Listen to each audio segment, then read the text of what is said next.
si vous souhaitez vous entraîner sur un bilan, sur un énoncé qui a déjà été créé. Une fois que vous avez accès à votre énoncé, cliquez sur Commencer l'entraînement. À partir de là, vous arrivez sur l'onglet d'entraînement et vous devez donc rentrer les différentes catégories.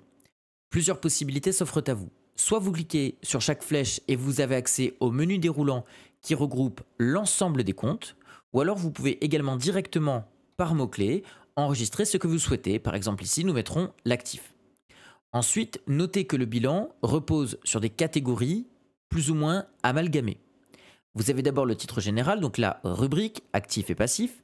Vous avez ensuite la grande masse, par exemple actif immobilisé. Donc je tape actif, je choisis actif immobilisé.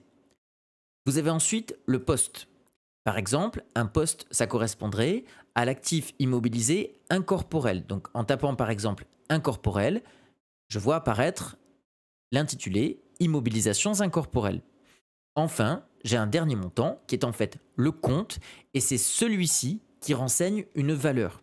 Ce qui veut dire que tous les éléments générés dans l'énoncé et qui viennent avec une valeur correspondent à des comptes de niveau 3, c'est-à-dire au moins 3 chiffres, voire plus dans certains cas précis.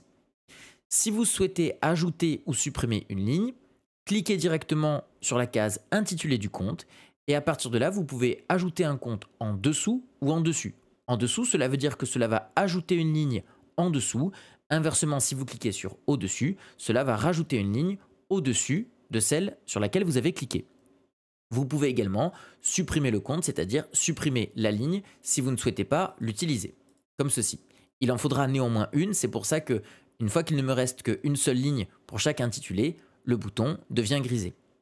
Une fois que vous avez rempli vos différentes catégories, n'oubliez pas d'enregistrer le total de l'actif et du passif et le total général du bilan.